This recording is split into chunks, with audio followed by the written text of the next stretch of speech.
All signs point to a crippling global recession as Donald Trump and his allies continue to push for escalating this war with Iran. Keep it up for a few more weeks.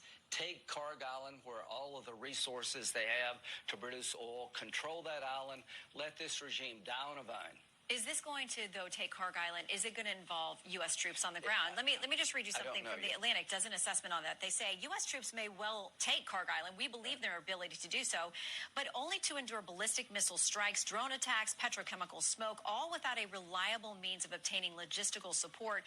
The result could be a grinding war of attrition. They talk about how far away they would be from resupply. I'm sort of tired of all this armchair quarterbacking.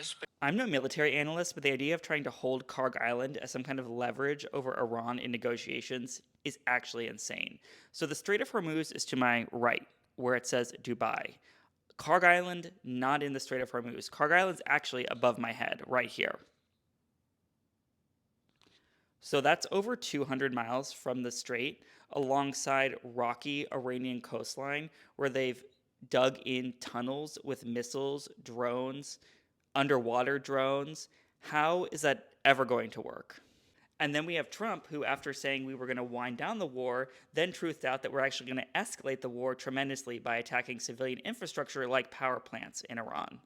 And this, of course, would lead to Iran retaliating by destroying more oil and gas infrastructure, as well as desalination plants, which would spawn a humanitarian crisis, as most of the water in the Gulf states comes from desalination.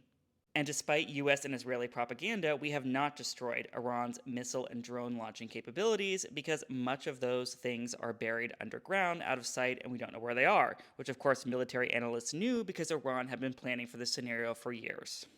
And then we got from Axios what the Trump administration is looking for a peace plan with Iran. And guess what? It's not unconditional surrender, as Trump said from the beginning.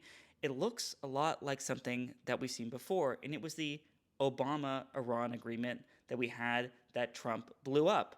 So what they want in this deal, no enrichment, decommissioning these facilities, we already had that. But Trump blew up that deal. And Iran, why would they give the US any concessions? Iran is going to come to the negotiating table looking for concessions from the United States because they have the upper hand as they can strangle the entire global economy, drive oil prices sky high in the United States, and cause a global recession.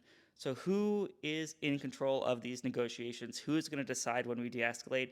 It's Iran. And right now we are on the path to more and more escalation in this conflict because the US has no off-ramps. And right now Trump's only path that he sees is to invade Carg Island, invade Iran, try to secure the strait because he has no other options but to lose.